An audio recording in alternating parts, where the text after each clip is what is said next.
നമ്മൾ ലോട്ടസ് ടെമ്പിളിനകത്ത് വരുമ്പോൾ നമുക്ക് റൈറ്റ് സൈഡിൽ കാണുന്ന ഭാഗമാണ് കാർ പാർക്കിംഗ് ഏരിയ. അവിടെയാണ് ഈ ബസ് വന്നാലും കാർ വന്നാലും ഒക്കെ പാർക്ക് ചെയ്യുന്ന സ്ഥലമാണ് ആ റൈറ്റ് സൈഡിൽ കാണുന്ന ഒരു ഏരിയ.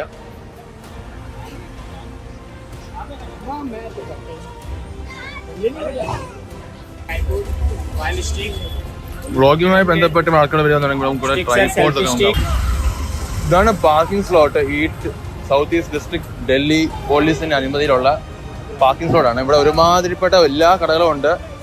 നിങ്ങൾ ലോട്ടസ് ടെമ്പിൾ എക്സിറ്റ് ചെയ്തിട്ട് വരുവാന്നുണ്ടെങ്കിൽ നിങ്ങൾക്ക് ഇവിടെ നിങ്ങളുടെ വണ്ടി പാർക്ക് ചെയ്യാം. ലോട്ടസ് ടെമ്പിളിലേക്ക് നമ്മൾ വന്നു കഴിയുമ്പോൾ നമുക്കിവിടെ കാണാൻ പറ്റുന്നുണ്ട് ഇൻഫോർമേഷൻ സെന്റർ എന്നൊരു ആരോ. ജസ്റ്റ് ഓപ്പോസിറ്റായിട്ട് കാണുന്നൊരു ഏരിയ ആണ് ഇൻഫോർമേഷൻ സെന്റർ. ഇവിടെ പോയി കഴിഞ്ഞാൽ നമുക്ക് അത്യാവശ്യം ഇൻഫോർമേഷൻ അറിയാൻ പറ്റും. എന്താ പറയാ, ലോട്ടസ് ടെമ്പിളിനെ പറ്റിയിട്ട്. പക്ഷേ എന്നിരുന്നാൽ പോലും ഇവിടെ ആൾക്കാരെ കയറ്റി വിടുന്നു.